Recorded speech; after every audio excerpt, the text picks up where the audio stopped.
A serving chief inspector for the Met Police was found dead at his home last week, a day before he was due to be officially charged with a number of child sex image offences.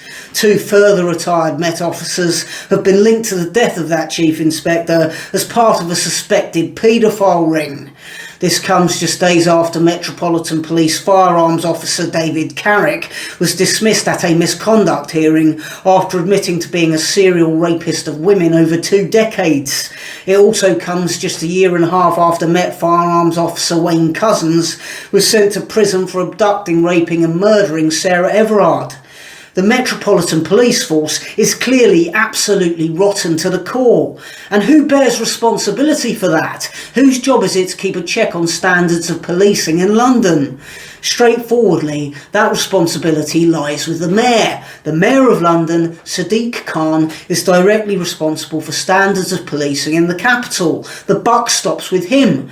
Of course, he'll claim he had absolutely no idea that such nefarious behaviour was occurring in an organised capacity within the Metropolitan Police. But that's just not credible. He's been Mayor of London for 7 years. Within that time, working incredibly closely with the Met, it's inconceivable that he was not made aware of what was going on.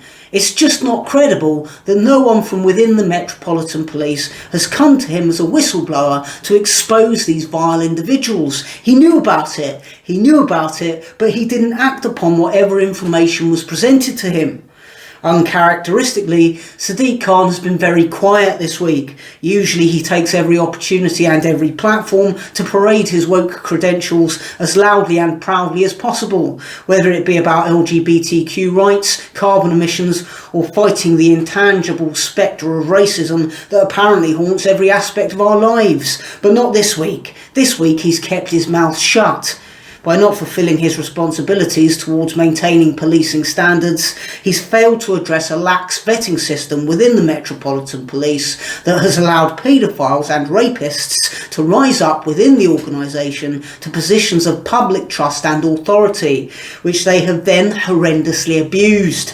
Khan has no other option but to stand down from office. Countless people have suffered at the hands of these sick men who've used their status as police officers to commit vile crimes as a direct consequence of Khan's professional negligence.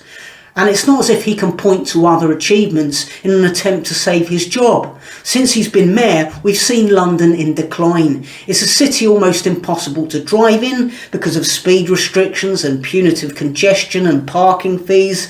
It's a city where travel by tube and train is unrealistic and unreliable due to extortionate ticket prices and services that either don't run on time or don't run at all. The city has become practically a no-go zone due to an inexorable rise in violent crime during his tenure as mayor. It's no surprise that during the pandemic, vast numbers of people moved out of the city. He's ruined the place, and enabling the criminal activities of paedophiles and rapists employed within the Metropolitan Police is the final nail in his coffin. He needs to go, and he needs to go now.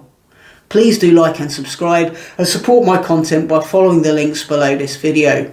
Also, please do check out my return to stand-up, now available to view on the Comedy Unleashed YouTube channel, a link for which you can also find beneath this video.